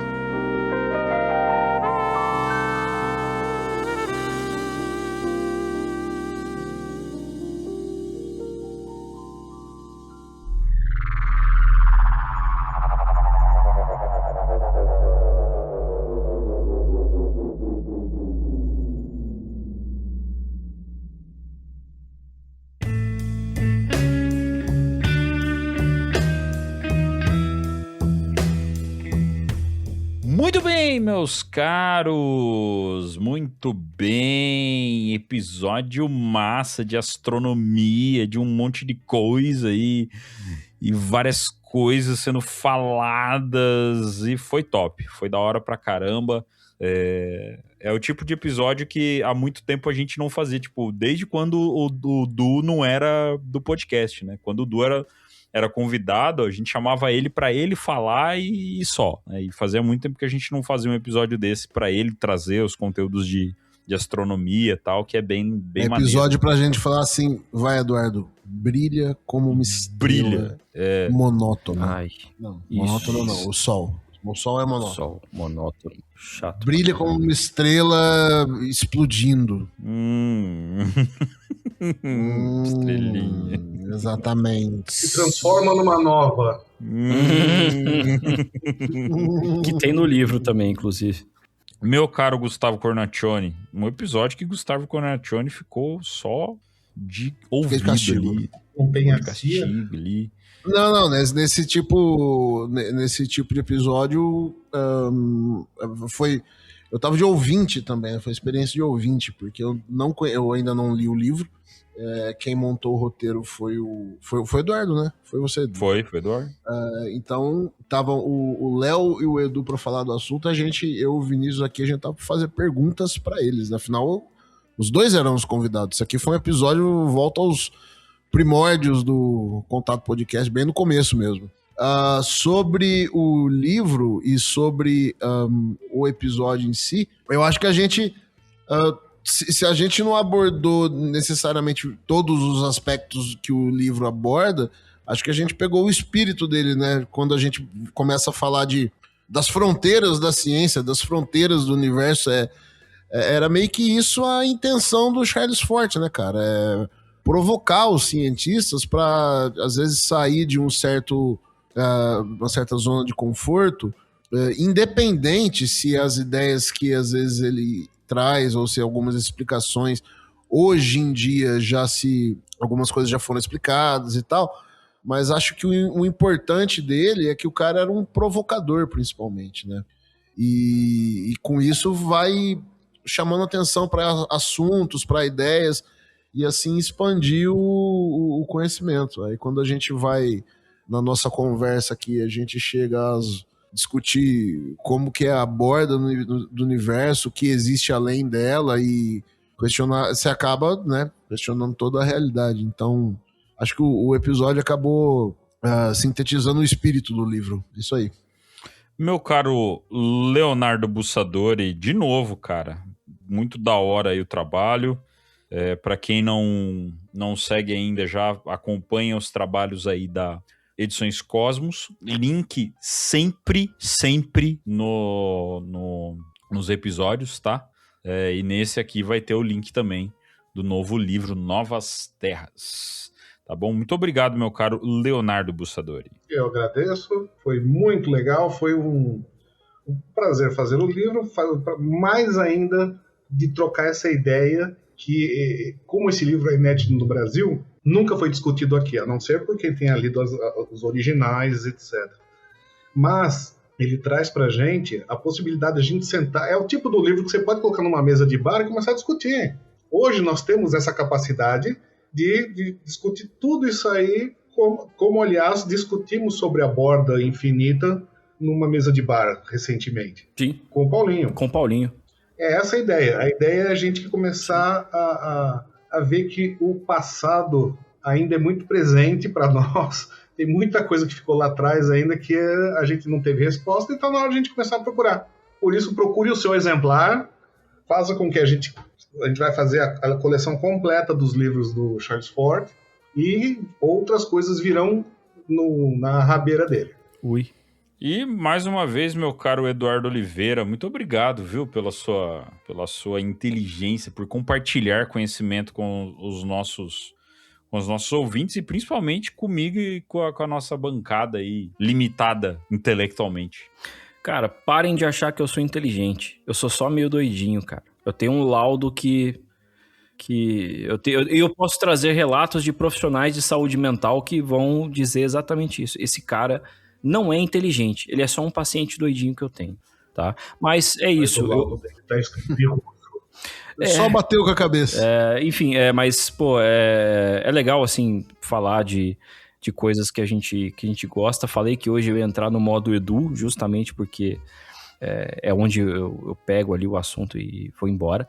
Mas é por episódios como esse aqui que eu entrei no contato quando vocês me chavecaram lá atrás. Eu acho que poder compartilhar essas conversas com pessoas que estão interessadas no assunto, e aí seja a gente aqui conversando na gravação, ou seja, os ouvintes depois também vindo, interagindo com a gente nos comentários, no grupo de apoiadores e tudo mais, aí eu acho que é aí que a gente queria chegar, sabe? Construir uma comunidade de pessoas doidinhas também e que vão achar que eu sou inteligente. Ou seja, tudo gira em torno do seu ego. Caralho! Que é um sol mais ou menos assim, né? Edu, tô brincando, Eduardo, tô brincando. Porque a piada vem, eu não posso. Tá vendo, gente? É por isso que nós somos o Contato Podcast. Isso aqui é a essência de Contato Podcast. Fazia tempo que a gente não gravava um episódio desse jeitão aqui, ó. É bom demais. O Eduardo ficou bravo comigo, velho. Eu tô vendo os comentários do Ivan aqui durante a nossa gravação. O Edu está numa discoteca. Não, eu apertei um botão sem querer aqui do LED aqui, começou a piscar. Eu tô, ó. As cores aqui, eu quase fiquei temporariamente cego. Justamente para que você venha acompanhar a gente, para que você seja um apoiador e acompanhe essas gravações ao vivo, o Ivan, que, cara, eu fico vendo o Vini de cabeça baixa, sempre parece que ele tá cochilando. Ele dorme de vez em quando entre partes o engraçado de gravar com vídeo é porque a galera vê essas coisas. Inclusive, nós não gravamos com vídeo, não gravávamos com vídeo. Então a gente também não se via o que estava acontecendo, né? Então eu tenho a mania, né, pro pessoal saber um pouquinho, né? Eu tenho a mania de quando eu tô gravando, eu tô fazendo alguma coisa. O Du também, o Du às vezes dá pra saber o que ele tá fazendo. Dá pra escutar ele, aqui, ele tá escrevendo alguma coisa. No episódio, durante a gravação, o Eduardo fez 2 roteiros. E eu geralmente fico mexendo no celular, né? Eu fico mexendo no celular ou eu começo a mexer com as minhas cartas de Magic. Então eu fico bastante com a cabeça baixa. Os episódios são muito interessantes. Realmente. E você só tem que lembrar, Eduardo, que depois eu tenho que ouvir esse episódio pelo menos mais 2 vezes.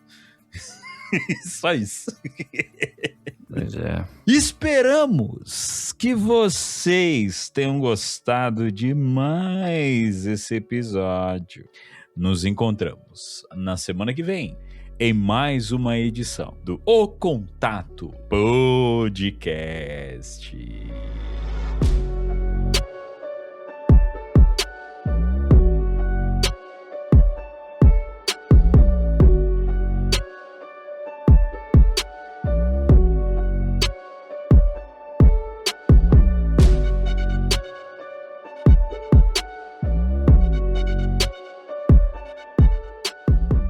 Novas Terras. O novo livro, ou melhor, né, o velho livro de Charles Forte, mas o novo lançamento da Edições Cosmos. Quem pode falar um pouco do Charles Forte também? O Edu fez uma Pera aí.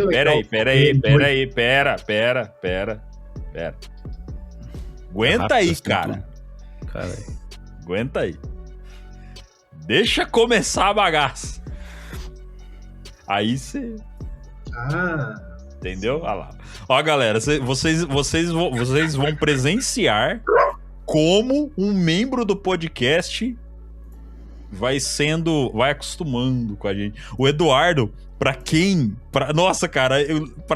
ouve a primeira participação do Eduardo, tem um momento igualzinho. O Eduardo começa a falar, calma, cara. Espera aí. Você chamou, caralho? Calma aí. Não, vem pra cá, Edu. Aí eu comecei a falar, não, é só pra você ligar o microfone. A gente veio aqui pra beber ou pra conversar? Não fala de beber, não, senão daqui a pouco a gente já invoca o Paulinho aqui. Paulinho! Eu vou fazer a intro agora, tá? Pode introduzir.